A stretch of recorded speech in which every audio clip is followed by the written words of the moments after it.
Bonjour, je suis Déborah Canam. Bienvenue dans Écho de la foi. Écho de la foi, ton rendez-vous du matin qui réveille ton âme et fortifie ta foi. Je sais que Dieu a prévu quelque chose de bien pour toi ce matin. Oui, parce que la Bible dit que chaque matin, il renouvelle ses bontés pour nous, ses enfants. Oui, chaque matin, il les fait pour nous, ses enfants. Alors, arrête de t'inquiéter, arrête de te faire du mal.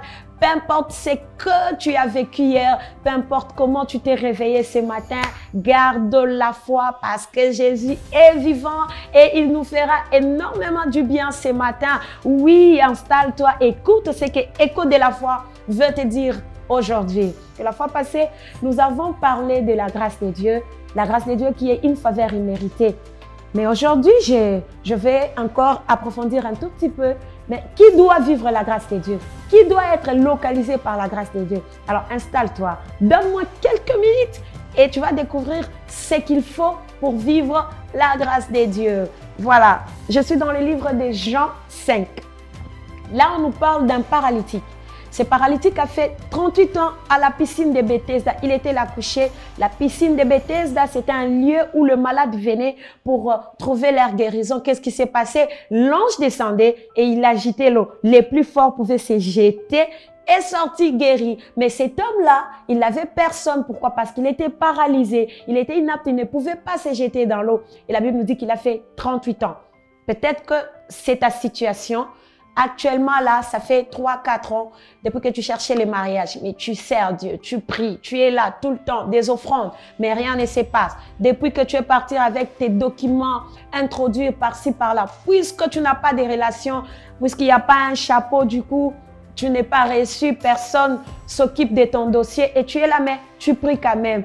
Et nous voulons savoir qu'est-ce qui empêche que Dieu puisse te localiser, afin que toi aussi, tu puisses vivre sa gloire. J'aimerais énumérer juste quelques points.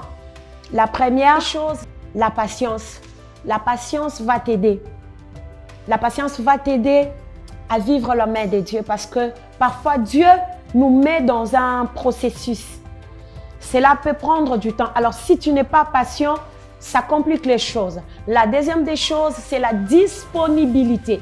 Est-ce que tu es disponible? Est-ce que tu es toujours là?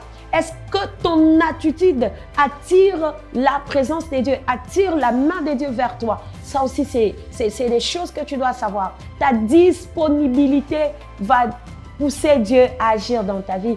Très souvent, nous sommes agités. Lorsque nous voyons rien, lorsque rien se passe après avoir prié, nous sommes agités. Nous sommes dans des murmures, dans des questionnements.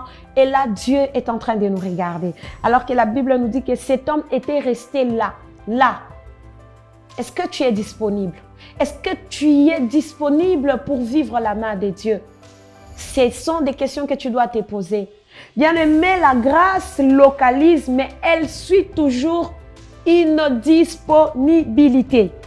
Une disponibilité. Si ton cœur n'est pas disposé, c'est compliqué. Tu dois vivre dans l'obéissance de la parole de Dieu.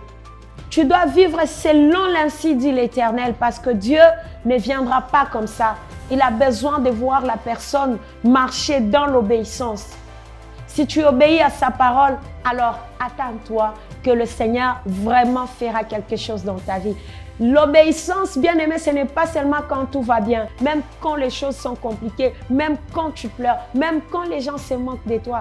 Obéis à sa parole et tu verras la main de Dieu agir dans ta vie. Et une dernière des choses est que ne pousse pas, ne force pas la main de Dieu. En fait, ne dis pas à Dieu d'agir selon ton timing. Non. Tikanzambe asala en fonction de son temps, par rapport à son timing. Parce que le timing de Dieu est meilleur. Ouais, le timing de Dieu est tellement meilleur. Reste dans le timing de Dieu. Ne complique pas le processus. Tu sais, si Joseph avait compliqué le processus, il n'a qu'à gouverner l'Égypte. Tu sais, s'il avait accepté cette proposition-là, il n'a qu'à aller à côté. Joseph a accepté à aller en prison, à passer du temps jusqu'à ce que Dieu l'avait fait du bien. alors ne force pas la main de Dieu à agir par rapport à ton timing, par rapport au programme que toi tu avais planifié. Reste là, vis dans l'obéissance. Ce qui est important, c'est de vivre dans l'obéissance. Sacrifie ton corps, laisse-toi guidé par Dieu. Abandonne-toi totalement à lui et laisse-lui agir dans ta vie. Je pense que c'est de cette façon-là que la grâce de Dieu peut te localiser et c'est de cette façon-là que tu peux vivre la main de Dieu par rapport à ce que tu es en train de chercher dans ta vie. Oui, parce que lorsque la main de Dieu descend, bien-aimé, personne ne peut arrêter. Lorsque Dieu ouvre la porte, personne ne peut arrêter parce que Dieu, quand il s'élève, il s'élève. Voilà, c'en est fini avec Écho de la foi. Notre prochain numéro demain à la même heure, à la même chaîne. Alors reste connecté sur Bravo Télévision pour ne rien manquer. Surtout garde la foi malgré le tempête, malgré les secousses. Ciao, ciao!